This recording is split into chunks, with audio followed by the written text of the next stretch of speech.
বাংলাদেশের শিপিং খাতে এক অদৃশ্য নেটওয়ার্ক গড়ে উঠেছে, যা ব্যবসার আড়ালে আন্তর্জাতিক কূটনীতি, রাজনীতি এবং নিরাপত্তা প্রশ্নে নতুন বিতর্ক সৃষ্টি করেছে।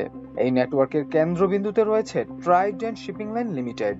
সংস্থাটি ইসরায়েলের অন্যতম বৃহৎ shipping company ZIM integrated shipping services লিমিটেডের বাংলাদেশ প্রতিনিধি হিসেবে কাজ করছে বলে জানা গেছে। নথিপত্র অনুযায়ী বাংলাদেশের ZIM এর সব আমদানি রপ্তানি কার্যক্রম ট্রাইডেন্ট কোম্পানির মাধ্যমে পরিচালিত হয়। ট্রাইডেন্টের নেতৃত্বে আছেন বাংলাদেশ কন্টেইনার শিপিং অ্যাসোসিয়েশন সাবেক কোষাধ্যক্ষ এবং FBCCI এর বর্তমান সদস্য ফারুবার আনোয়ার। তার কোম্পানি বাংলাদেশের বন্দরের সঙ্গে ইসরায়েলি নেটওয়ার্কে সরাসরি সংযোগ স্থাপন করেছে বলে জানা গেছে। সংশ্লিষ্ট সূত্রে জানা যায়, 2024 সালের ইংরেজি নতুন বছর উদযাপনে ট্রাইডেন্টের ঢাকা অফিসে ZIM লেখা একটি কেক কাটা হয়। কেকটির চারিদিকে ব্যবহার করা হয় ইসরায়েলি পতাকার রং ও প্রতীক।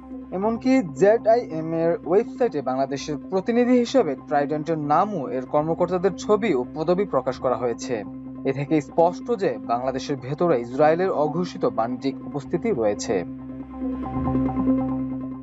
ZIM এর ওয়েবসাইটে ফারুবার আনোয়ারকে ট্রাইডেন্ট শিপিং বাংলাদেশের কান্ট্রি ম্যানেজার হিসেবে উল্লেখ করা হয়েছে। আরও যারা রয়েছেন CFO Abu Jafar, port captain Ali Yusuf, customer service manager Asad Khan, GM sales Gautam Chandra Das, senior general manager Hussain Delwar, IT manager Ujjwal Kumar ও HR ম্যানেজার ওয়ার্দা সায়েদা। তাদের মধ্যে গত 30 সেপ্টেম্বর অবসরে গিয়েছেন senior general manager Delwar Hossain.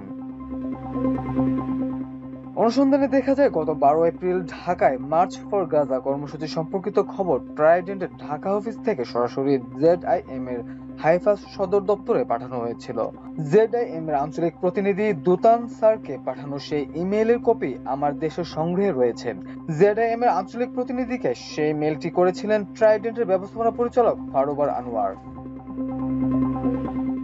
মেইলে লেখা হয়, গত 12 এপ্রিল ঢাকায় মার্চ ফর গাজা নামে বিশাল এক বিক্ষোভ অনুষ্ঠিত হয়, যেখানে 1 লাখেরও বেশি মানুষ অংশ নেন।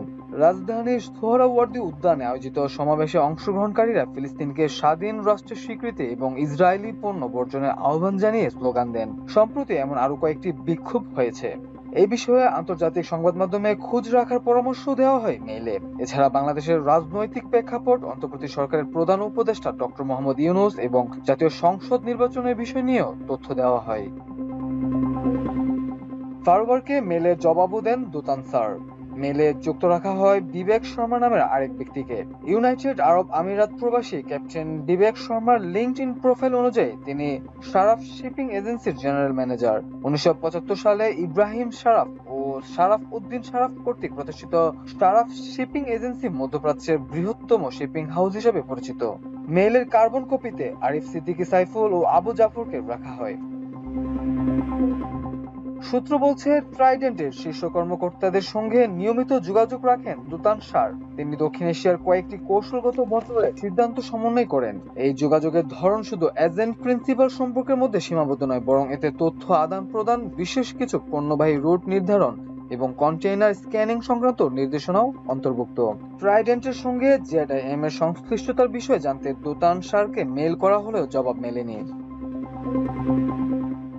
ZIM 1945 সালে ইসরায়েলে প্রতিষ্ঠিত হয়। এটির প্রধান কার্যালয় হাইফায়, যা ইসরায়েলের একটি সামরিক ও কৌশলগতভাবে গুরুত্বপূর্ণ বন্দর। আন্তর্জাতিক বিশ্লেষকরা বহুবার উল্লেখ করেছেন, ZIM শুধু বাণিজ্যিক নয়, রাষ্ট্রীয় গোয়েন্দা ও কূটনৈতিক সংযোগে ভূমিকা রাখে। বিশেষজ্ঞরা বলছেন, বাংলাদেশের শিপিং ডেটা অত্যন্ত সংবেদনশীল। এখানে কোনো পণ্য কোন দেশে যাচ্ছে, কারা রপ্তানি করছে, কারা আমদানি করছে, এসব তথ্য আন্তর্জাতিক রাজনীতিতে মূল্যবান। মাল্টিমিডিয়া ডেস্ক, আমার দেশ।